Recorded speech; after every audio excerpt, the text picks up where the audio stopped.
How's everybody doing? My name is Anthony Brian Logan, and today we got to talk about Dr. Anthony Fauci trying to convince the black community to take the virus vaccine because a black woman helped to create the vaccine. Now, when I first heard about that, I was like, nah, no way.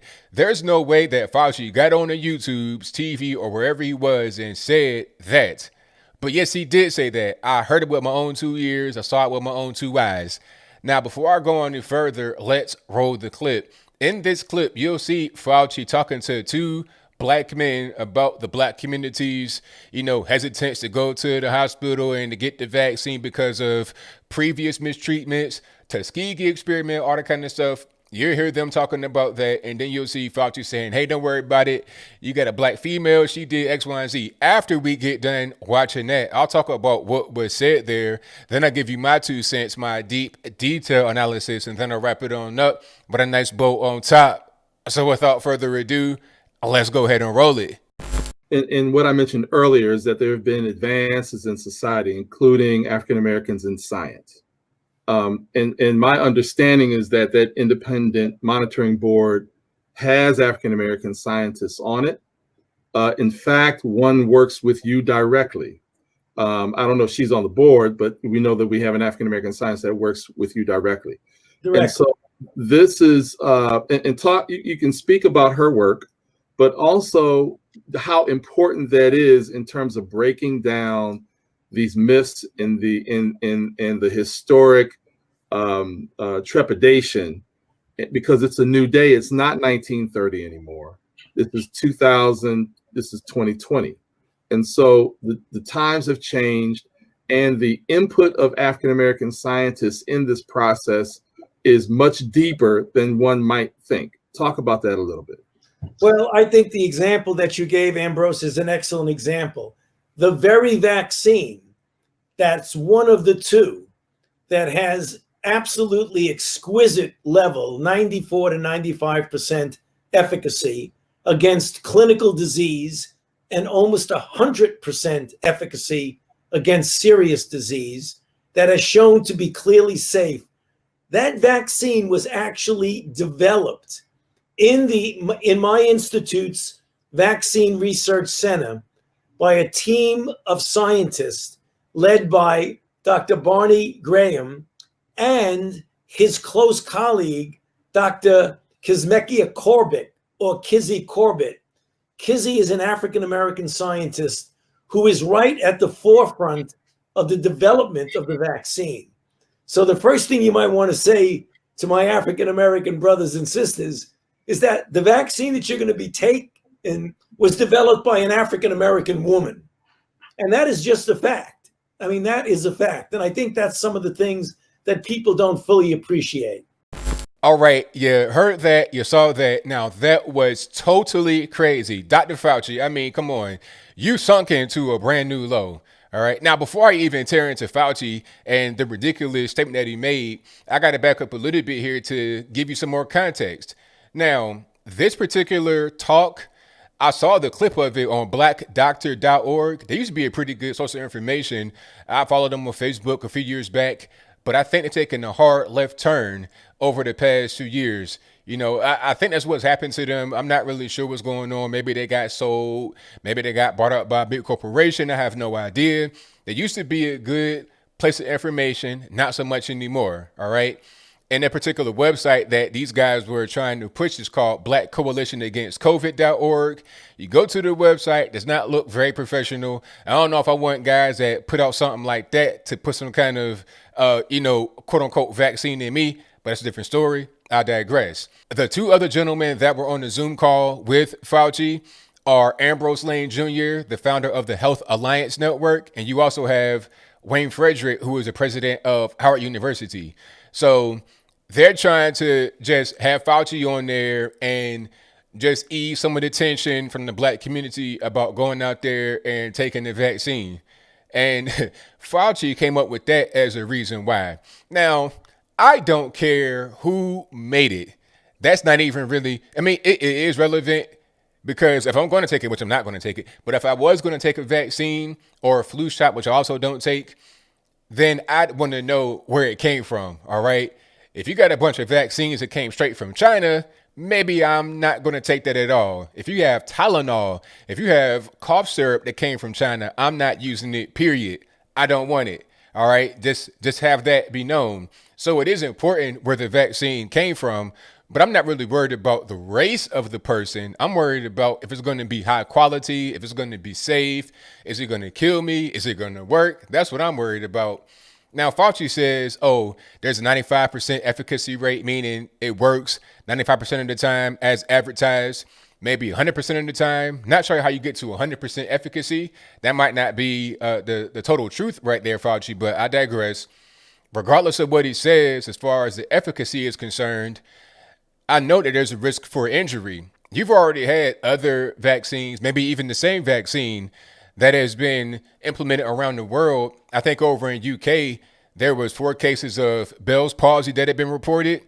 Now, I think the FDA was talking about, oh, well, that's not necessarily because of the shot. That could have been something else. Well, what was it?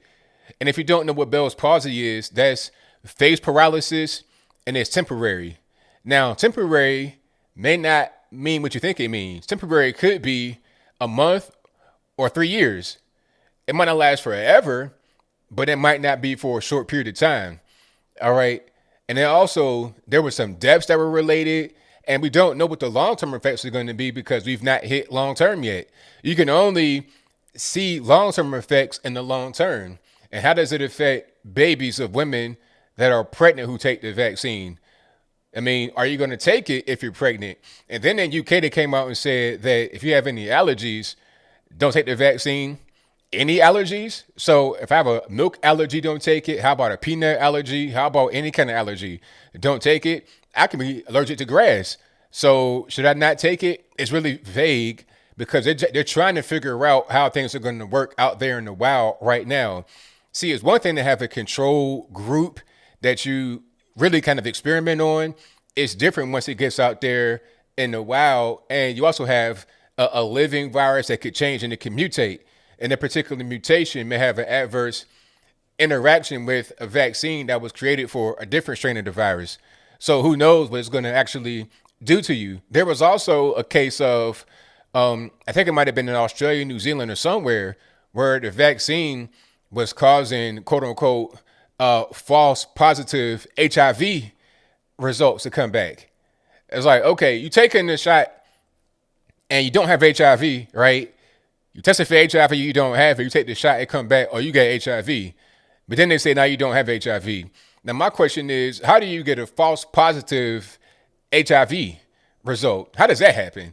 I've never heard about that in my life before.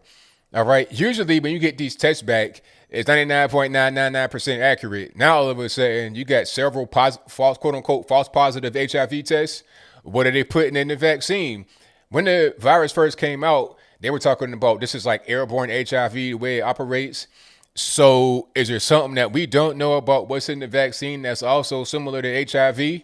Maybe I don't want that in my body. My uncle died of HIV when I was a little boy. Maybe I don't want something that's like that in my body. Just maybe. I don't care if the woman is black, white, Puerto Rican, candy stripe, green from Mars, blue from Pluto. I don't care if she's a whole space alien. It doesn't matter. She could be an X-Man, a G-Man, a C-Man. It doesn't even matter. The issue is the vaccine safe? And then my question is this. Why are they trying so hard to push this on the black community? I mean, what's really going on with that? I mean, I'm just trying to figure out what's happening. They got this whole thing out there like, oh, it's affecting black and brown people. When the reality is it's mostly older black and white people that are in a hospital suffering the most. When I say older, I mean elderly, like way past the base level of senior citizens. I'm talking about 80 years old, 90 years old. There was somebody that passed away. They were a celebrity and they were like 95 years old. They said, oh, they died from the virus. It's like, really? At 95 years old? All right, man. I mean, come on. The average age of death in the U.S. in general, aside from the virus or not, is 78. What's the average age of death from the virus? Take a wild guess. 78. There's much less flu and heart attack and everything else since the virus came along. And there's a lot of virus cases and deaths. But where did the heart attacks and flu and all that go? people will say, "Oh, well, it's because we got masks and social distancing. That's the reason why there's less flu and everything else." Well, okay, if that's the case, then why are we going back under lockdown because of the virus? If other things are going down as a result of the mask and whatnot, and the virus is going up, maybe the things that we're doing are not even going to affect the virus. Maybe they affect other things. All right. So is the rationale going to be, well, since the mask works against the flu and the common cold, you got to keep wearing it even inside? And as a matter of fact, they work so well, we're just going to cancel indoor dining, movie theaters, and anything else that requires you to be inside of a building for an extended period of time, more than about 20 minutes or so. I mean, the whole thing is so dumb. It's ridiculous. If you want to take the vaccine, then that's your prerogative. I say go for it. I'm not here to tell you to not take the vaccine. I'm just telling you what Dr. Fauci said about the vaccine. If you are a black person, take it because you got a black woman on the team. And it's not like she created it by herself. You got a whole big squad. She's an employee. She's a staff member on the team. So is that enough to get you to take it? I don't care about race at all, period. It's irrelevant. What matters is my life of my loved ones. That's all that matters. I don't care nothing about race. That's totally irrelevant. I'm not going to play this racial game with my life. That's so stupid. It's ridiculous. I enjoy playing video games and, whatnot that are not really serious. I'm not going to take my life with such carelessness to be worried about race at a time like that. But I think I'll leave that right there for now. And what say you? Do you think that Dr. Anthony Fauci made a great case for the black community to take the vaccine? Oh, because a black woman is involved. Forget about Tuskegee. Forget about how Big Pharma wants to prey on people that don't have a lot of money, low resources, because they know they're going to be willing participants. They'll be guinea pigs for a vaccine for a low amount of money. Forget about all of that. No, keep that to the side. Go ahead and take it. You got a black woman in charge. I am not convinced. Give me a better reason. All you got to do really is show some tangible evidence, some proof that it's safe, that the side effects are not going to be debilitating, and not going to mess around and get HIV or Bell's palsy or get paralyzed for real from, my spine. I can't even walk no more. I mess around and die. I mean, the virus is out there. People are getting infected all the time. It's not a very high death rate. It is what it is. It's a real virus. It does affect people. I say, be careful. Keep yourself, hygienically sound. But to just give up your life and to put your life at risk because of race is the dumbest thing you could ever do. It is the dumbest thing you could ever think about doing, Anthony Fauci. But whatever your thoughts are, please let me know in the comments below. And that's all I got to say for this video. If you like what you heard, please comment, rate, share, and subscribe.